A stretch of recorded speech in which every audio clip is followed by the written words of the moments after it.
Well, welcome to another edition of the Digicel Sports Show right here on Islandstats.com. I'm your host, Earl Baston, and joining me yet again is juggler Jason Ford. Oh, Jay, we have a lot to talk about over the next hour or so. The under-20s coming away with a draw in the CONCACAF Championships, under-20 Championships. We have Nicky Wells and Rai, Reggie, Zico all playing over the weekend. Yes. We have Tyrone Smith breaking a indoor national record. Chennai Parent-Chief. We have the tables turning all over the place in local football. But we'll get to it right after this message from our sponsor. Bermuda, listen up. D-Music is here exclusively for Digicel customers. Open up a world of music at your fingertips and access millions of songs from free. With D-Music, you can easily search for your favorite artists and create playlists to fit your lifestyle. Plus, you have the option to download music to your device so you can find a song for any moment, even when offline. D-Music comes with 1 gig of free data to stream and download songs without it impacting your data usage. That's 32 hours worth of music. Visit us in-store or online to see how you can get D-Music today. Well, Jay, Sunday, all eyes were fixated across the internet as Bermuda's under-20 national team took to the field for the CONCACAF under-20 championships to see if we can make it to the under-20 World Cup. A tall order, taking on Trinidad, but in the end, we came out with a 1-1 draw. You saw a bit of the match. Your thoughts on how the Bermuda team handled themselves, and where do we go from here? Well, first things first, Earl, I want to say we finally started. I think this is something that's been in preparation for a while, and I think the boys, just happy to get out there and get on with the competition. Even though this competition is actually, the group that we're in is pretty favorable for us, because when you look at the nations who have been dominating this competition throughout the years, Mexico has won it numerous times, along with the USA. They're not in our group. So we got a favorable group.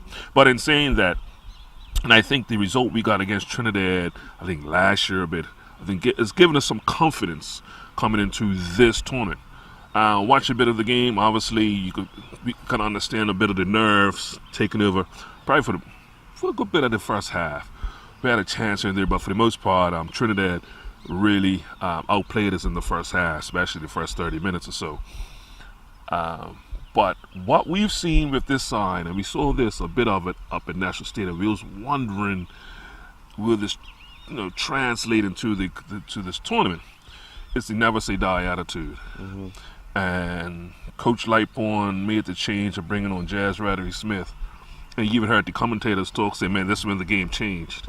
Because just with his speed and his relentless, put some pressure on the goalkeeper, made a mistake, slotted over to Nico Lowe, and he made no mistake. And you could see the boys really buckled down after that. There was a chance here for Trinidad, but for the most part, it was a good result.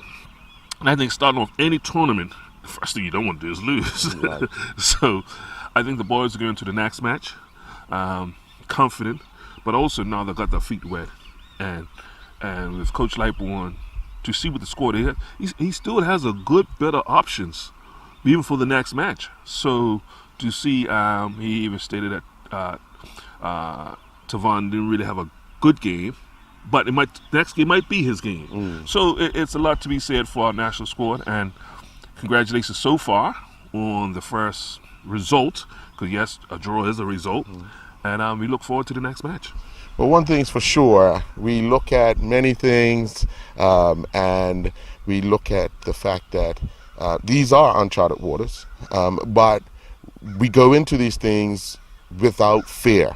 Like you said, there were a bit of nerves, but once the whistle goes, once the ball's dropped, it's another football game, and that's the way I think our youngsters took it on. Another football game, another challenge in front of us, and they carried us on their back. These young men deserve a lot of accolades right now, and regardless of how this all turns out, because they've put their hand up and said, I will take it on. And we need to start to make sure that our youngsters around are appreciated and acknowledged for things like that, because hey, we always talk about the negative sides of the game, and we always talk about this negative sides of sport or life in general.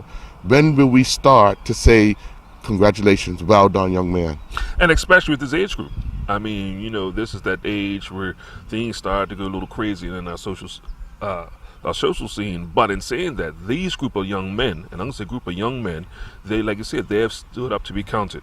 And getting back to the game itself, as a fan of the game itself, I love the way they play. It's not just a defensive, and you know, it's got a little attack. It's got some flair to it. We got some players who are playmakers. Once again, we saw basketball, they're getting in rough and rugged with the players. And that's why one of the smallest guys on the field, but he's getting in rough and rugged, and you saw that a little bit of physicality in it. But it's also, we got some speed up there, you know, so it's easy on the eye to watch when we watching our youngsters play, our young men play. So with the under-20 squad, I mean, it bodes well. I mean, I can't wait to the next match, because I'm all over CONCACAF's website to get more footage. Like, come on, send me some more footage. Well, we go from the under-20s on Sunday.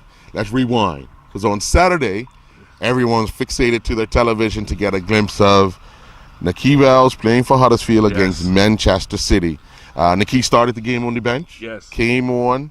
They ended up with a 0-0. For the club itself, it's a win-win situation, because now they have to go back to Man City, but economically, it's a win situation for the club. Something that they would have been happy with, a win or a draw, and I think they got what they wanted. Now they go back. They know they can match them. They can now go out and attack. If they lose trying to win in the replay. But you definitely saw that a difference of approach when we just talking about under 20s, and then we talking about this game here. I'm obviously definitely underdog, as you can say. But you can see the approach of the coach, very defensive minded. Really stacked up the midfield to try to control Man City's midfield. But once again, you see the quality when Nakie comes on. You see this little sniff of a chance he gets. He's making keepers pull off saves, and to see that on our television, you know, it's always nice to, you know, hear about Nakie, hear about Reggie, and hear about these guys, because we bring it to you. But to actually see it live, you got goosebumps and the whole nine. So obviously this match will be played on TV again. And financially, like you said, financially is definitely a big boost, not only for Man City, but also for Nakie, because he gets a piece of it also.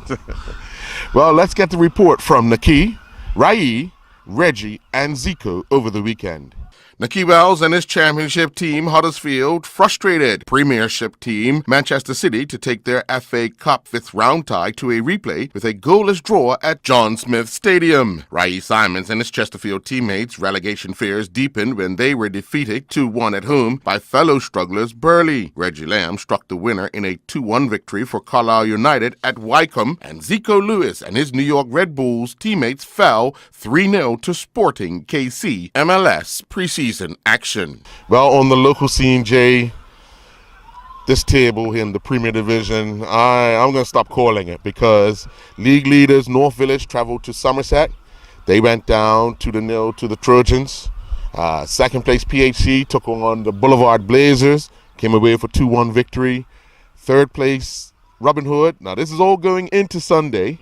Third place Robin Hood defeated Devonshire Colts 6-0. So now the table changes. PHC's first, Robin Hood second, North Village third, and hot on their heels is the Devonshire Cougars. Your thoughts on this table-top and switching? Well, I'm going to go back to what I said a couple of weeks ago. I believe the league will be decided next weekend, the weekend coming up. And I'm going to stick to that, because you have the league leaders. They're going to play against each other, Robin Hood and PHC. Now, let's work out the two scenarios. Well, we can work out 3 scenarios, but let's work out 2 scenarios. PHC wins that match, right? That's going to give them a 4-point lead over Robin Hood, depending on what North Village do. Over Robin Hood. I'm just looking at these 2 teams first. Okay. Over Robin Hood, right? The remaining games they will have, Somerset Eagles, who are fighting for relegation. Yes. North Village, and After that, Dendytown. Okay. At the last game of the season. Who knows what's going to happen with the Dendytown Hornets at the last game of the season. Right. Okay? So let's throw that out there. So I would think if they will win, PAC wins this next match, they would be in the driver's seat. Right. The goal difference is one goal less than Robin Hood right now. But if they win, obviously, it will change. It will change. Yeah. Okay? Now, Robin Hood. Obviously, the next match is PAC. Somerset Trojans. Somerset Eagles, and keep that team in mind, and the Boulevard Blazers. Now, I think if they win the match, they have the easiest road in to the victory for the league. Right. So let's keep that in mind. Okay. Now, the other scenario would be a draw, Right. which could possibly happen. Yes. So that then we be calling North Village. Now, North Village's next couple of games is Dendytown, which is always a good rivalry between those two. Right. So who knows what could come out of that? Yes. Derbyshire Cougars, where we know Cougars has had Village's number for a little while. PHC. Right. And that team we keep talking about, Somerset Eagles. They have a say in three. In all three, they have a say. They have a say. And of course, as you have indicated, they're also fighting to save their premiership lives as well. So they're in it until the end because of just that fact. They're not out of trouble as far as being relegated. No. They have to make sure that Flanagan's and Devonshire Colts stay behind. They want to make sure they stay intact with Dendytown Hornets, because if they slip up, there's a possibility they can leapfrog them. So it's all to play for the boys from up White Hill. Well, I'll tell you who's definitely looking in a favorable position down at the bottom would be Flanagan Onions. I think Devonshire Colts is probably a loss or two for mathematically being relegated. So that's they were relegated yesterday. okay. I'm sorry, they were relegated on Sunday. There's still 12 points out there, but I just the mailed it in already. Dialed, mailed, everything. I honestly believe there will be one or two that might have a little hope, but realistically, around the club, I think they've already decided, you know what, let's see what we can get out of these youngsters for this season to prepare for next season in the First Division. Right. So let's go back to Flanagan Onions. We talked about Somerset Eagles. They are 1 point ahead of Flanagan Onions, but Somerset Eagles has to play all three of the top teams. So that could possibly be 3 losses. 1 win more than the Eagles and Flanagan Onions will survive. So that's how we're keeping an eye on the top of the table. The bottom of the table is still not sorted out, and I think that's going to probably go down within this week or next week. We'll probably figure out who's definitely going down. Well, and then the First Division. Wow. Young Man Social Club come from behind, down 1-0 with 12 minutes to go, come back and defeat Paget Lions 2-1. Crossroads, second place, defeat BAA 5-2. Believe it or not, I honestly believe both teams were promoted on Sunday. However, mathematically, St. David's still have an opportunity to overhaul both teams with a game in hand against BAA. So, depending on how that match in hand materializes, or if St. David's do not get maximum points in the next game on Sunday, then Crossroads and Young Men's Social Club will be promoted. It's just a matter to see who will actually win the league. You can tell on Sunday there were quite a few nerves for Social Club right from the start. They had an opportunity to score, didn't go in, a little bit of frustration. Paget was just attacking, and but it worked out for Young Men Social Club. It's their season. Also Crossroads. I wouldn't have put money down that it would have been a 5-2. I had them winning, but not 5-2. But they managed. Taekwondo Parent Chief, 4 goals. So it's one of those things where if you put your chances away, you end up being the victor on the day. But actually, Jay, let's get the report from Sunday and Saturday night in both Premier and First Division matches. A total of 42 goals were scored in 10 Premier and First Division matches over the weekend, with the Premier Division getting a new leader, the First Division leaders coming from behind to pull out a win. In the Premier Division, the PHC Zebras went back to the top of the table following their 2-1 win over the Boulevard Blazers at the PHC Stadium. Robin Hood moved into second place on goal difference over the North Village Rams following their 6-0 win over the Devonshire Colts, while North Village were losing 2-0 to the Somerset Trojans. In the other match on Sunday, the Somerset Eagles scored late in their match to draw 1-1 with the Dandytown Hornets, and on Saturday night at the BAA Field, Devonshire Cougars defeated the Flanagan's Onions 2-1. In the First Division, Young Man Social Club, the league leaders, scored twice in the final 12 minutes to record a come-from-behind 2-1 victory over Paget Lions. For second place, Crossroads pulled off a 5-2 win over BAA. St. David's, despite their 1-1 draw with Southampton Rangers, remained in third place, while St. George's Colts defeated Hamilton Parish 8-0. Island Rangers picked up their first win of the season, defeating Wolves 4-2 at Malabar. Open up a world of music at your fingertips and access millions of songs from free with D-Music, exclusively from Digicel. With D-Music, you can stream and download songs and create playlists of your favorite artists to fit your lifestyle. Whether you're working out at the gym, getting ready for a Friday night, or just chilling at home, D-Music comes with 1 gig of free data to stream and download songs without it impacting your data usage. That's 32 hours worth of music. Visit us in-store or online to see how you can get D-Music today. Well, Jay, you heard the report, and your eyebrows are still raised at the fact that Island Rangers, who last week picked up their first point, this week picked up 3 points, a 4-2 victory over Wolves. When you heard that score on Sunday, what was your first thoughts? Alternative facts. I kept searching and searching, made calls and searching and made some more calls, and I still wasn't in disbelief about that. But no, kudos to the guys up in Dockyard, man. It's one of those teams we always say that, you know, these guys got a little hard, and sometimes the luck goes the way. And we talk about luck, and I want to make this because sometimes team has to make their own luck. And for you to be successful in a league over a period of time, especially to win a league, luck's going to have a play in it. And let's get back to it with the social club team itself. I mean, we've seen them been unlucky over the last, we can go how many years now with that. And even though they have pretty much struggled probably the last 3 weeks, but they've come away with a victory. And I think, you know, that also, when other teams look at social club, what they've done this year, you know, it gives them, you know, idea, okay, you know what? It might not be just the referees' fault the way we lost today. You know, and I, you know, you hear these every week.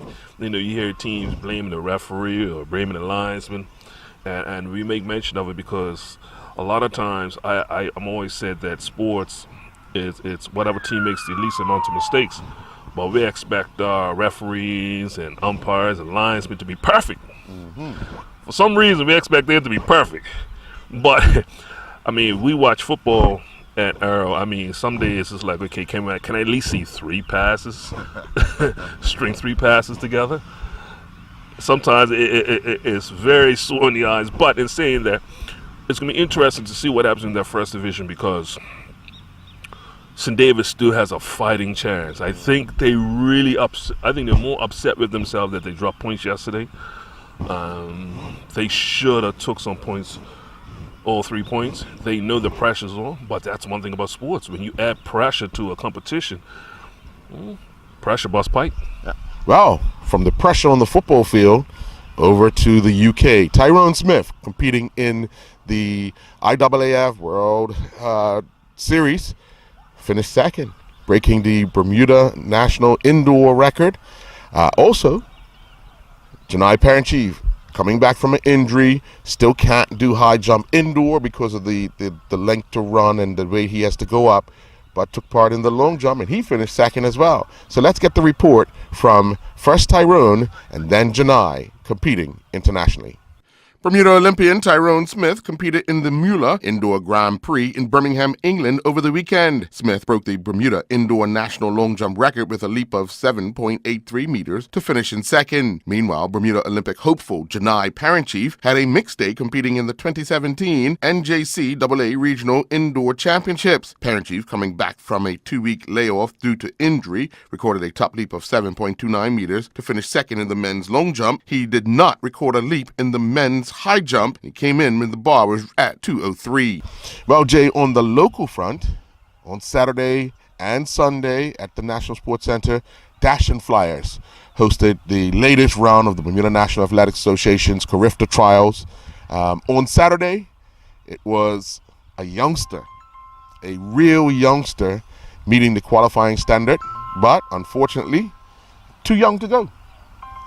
Sunday, another youngster was able to meet the qualifying standard, and he is able to go. Let's get the report from Saturday and Sunday at the National Sports Center. Flyers Track Club hosted the latest Bermuda National Athletic Association's Carifta Trials at the National Sports Center over 2 days. The under-18 high jump girls had everyone's attention on Saturday as 13-year-old Amelia Othman met the Carifta standard with a leap of 1.60 meters, with the standard being 1.55 meters. Othman, however, is too young to attend the Caribbean Junior Track and Field Championships as they begin at the age of 14. Sakari Famous won the event with a leap also at 1.60 meters. John Dow Cumberbatch is not too young as he put on a display during the under-18 boys 3,000-meter race when he was clocked at 9:42.78, with the qualifying standard for the event being 9:45 even.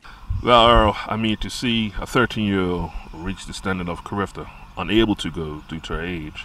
Well, my question would be to you, what will be our next international competition that she be looking to go to, and also just see where she is with the youngsters around her age group around the world? Well, believe it or not, Jay, this young lady has only been actually competing since the start of the season. Hold on, this year? This year. Wow. She came out to high jump. Her family brought her, said she wanted to try it. And she's gone out and met the standard. Last week she jumped 1.50, just missing the mark of 1.55. Coach Rohan Simons, who says he hasn't worked with her in training yet because he only talks to her during meets, and told her last week what to concentrate on for the week. She came, and without a doubt, he told her she was going to hit 160. Wow. The second year in a row that we've had a youngster. Last year was Selah Tuzo, who was 13, met the qualifying standard, but unfortunately had to watch all her friends and compatriots go and travel and represent Bermuda.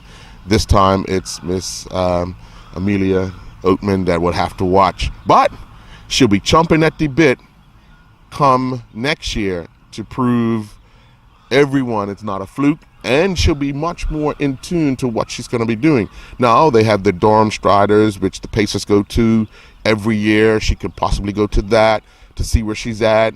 There's quite a few things. I know the Bermuda National Athletic Association will be looking to make sure that our youngsters get opportunities to make sure that they get to see what level they're at.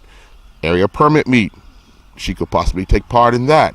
Last year, the area permit meet, the females were jumping 160, 165. So, hey, it's a possibility she can take part in that, just like Sakari Famous did last year. So, the sky's the limit for our youngsters. And the performance of John Dow Cumberbatch was one that was amazing to watch. As he got to the last 400, he changed gears. And I remember standing next to Mike Watson, Jay Donoa, and a few others, and I said, listen, there ain't no way he can keep that pace up for 400 meters after running the 26. And he got faster and faster and fast. And he had to, in order to meet the qualifying standard, he had to go under 105 for the final lap, and he did that. He ran a 102 to make it the 9:42.78. So congratulations to John Dow, and there's others. Now you can chase. You can chase because you've seen it done. You were in the race. you took part. You were able to just fade a little bit. It wasn't your day, but who knows? Next week, Saturday or Sunday. What is the deadline for CRIFTA qualifications? Because we're looking at it. CRIFTA's in April, so what will be the deadline for qualifications? I honestly believe it's mid-March. I could be wrong. I believe it's mid-March. So we still have a few meets to make sure that our kids meet the qualifying standard, and hopefully we have a very strong team. I'm not worried about the numbers. I'm worried about the ones that can get there and possibly come back with a medal, if not a personal best, but hopefully a very strong team to make a good count of themselves. This is the Youth Olympics of the Caribbean, and that's the way we have to look at it. We know we have the Youth Commonwealth Games in 2018.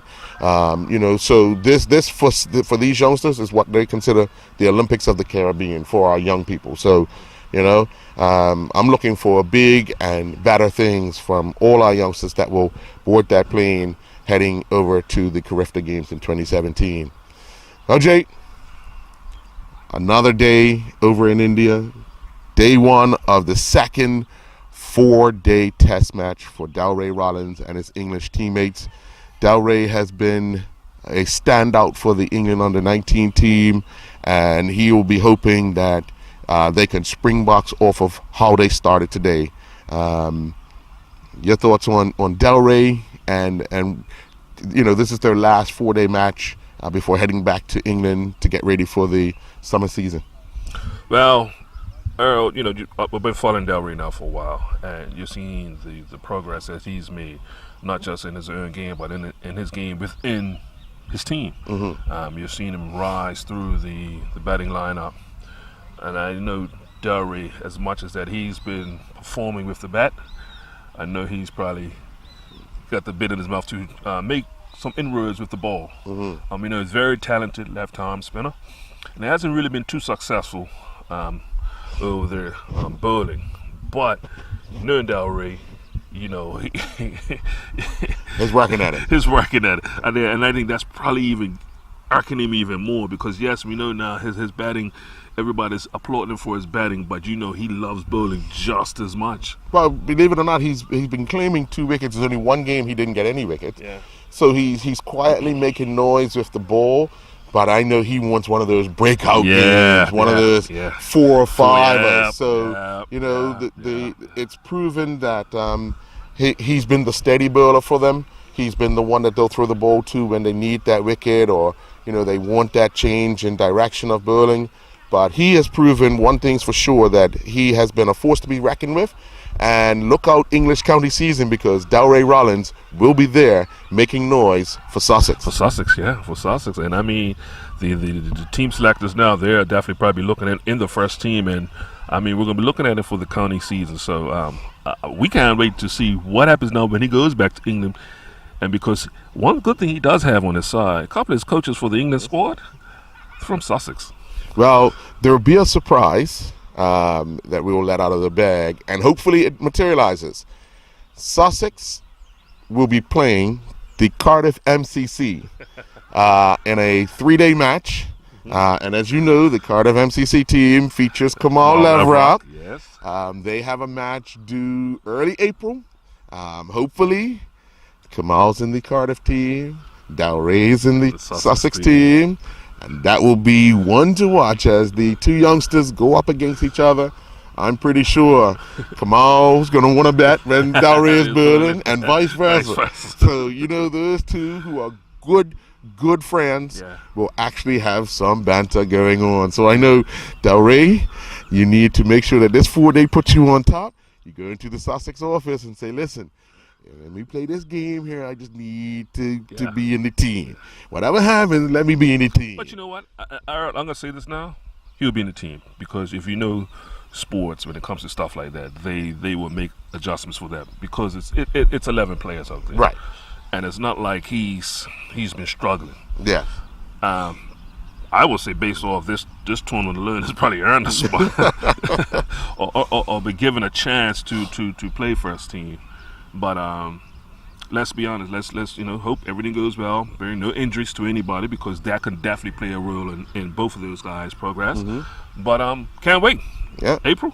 It's not far away. Well, Jay, National Equestrian Center on VG Street on Saturday, the end of the 16-17 harness pony racing season came to an end. Champions are champions.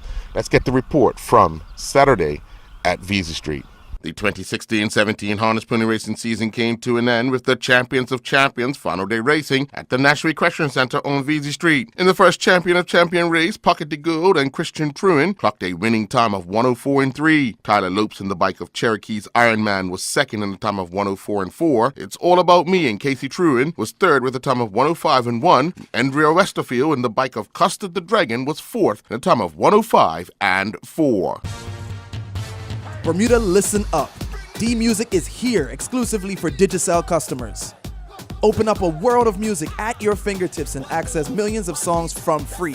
With D-Music, you can easily search for your favorite artists and create playlists to fit your lifestyle. Plus, you have the option to download music to your device so you can find a song for any moment, even when offline. D-Music comes with 1 gig of free data to stream and download songs without it impacting your data usage. That's 32 hours worth of music. Visit us in-store or online to see how you can get D-Music today. Well, Jay, the netball season, the league season resumed at Bernard Park. Had a bit of trouble down there through the week. No, Earl, stop it. No, we're going to stop this because it's getting to the point of disgust. Right. Again, to the point of discuss. I think this is the third time now within about a few months that these courts have been vandalized. And, this is one of the sports that is obviously predominantly women, young ladies, who week after week, blood, sweat, and tears out there and trying to be positive in our community. And we still have some members of our society that are willingly enough to go down to these courts and to face these courts and make it very dangerous for these young women to play on. When you're talking about putting grease down on surface, it's one thing if throwing trash around, Earl, but throwing grease down on surface, you're really trying to harm somebody else's child. And the first thing, I gotta look at the person in the eye and say, it was your daughter. So I'm hoping, and I'm really hoping, I've heard now from I heard from Norbert Simons that basically they're looking now to actually get some cameras down in this because we need to catch whoever's doing this. Folks, please, if you know any information regarding these events that are taking place down at Bernard's Park, I beg you to speak up because you're setting these young ladies back. You're discouraging these young ladies. Like I said, this is not something they're getting paid to do. And we're talking about the coaches also. Something they're not getting paid to do. They come down here to be positive in our community. And when these things happen, it throws everything out of whack. But to see them get back this weekend and resume back to league play, that shows you the type of, what's in these lots hard because they love this sport of netball. So please, I didn't want to break away from our show just to make a play at this. But it's the third time, Earl, and it's starting to get, like I said, disgusting. Yeah. Well, let's get the report from Saturday at Bernard Park. Despite vandalism, the Bermuda Netball Association's league season resumed at Bernard Park on Saturday. In the under-12 division, the Storm defeated the Phoenix Sparks 14-4, while the Phoenix Flames defeated the Warriors 19-2. In the under-16 division, the North Village Lady Rams got by the Storm Thunder 24-10, while Storm Lightning got by the Phoenix Juniors 22-9. There was only one senior league match played on Saturday, and that was the North Village Rams defeating Blazing 35-21. Well, Jay, we're on the home stretch of the Bermuda Island Basketball League schedule. Games were held Saturday and Sunday this weekend. Let's get the report from this weekend in Island Basketball. In 3, 2, 1. 2 matches took place this weekend in women's field hockey. Let's see who the winners came out.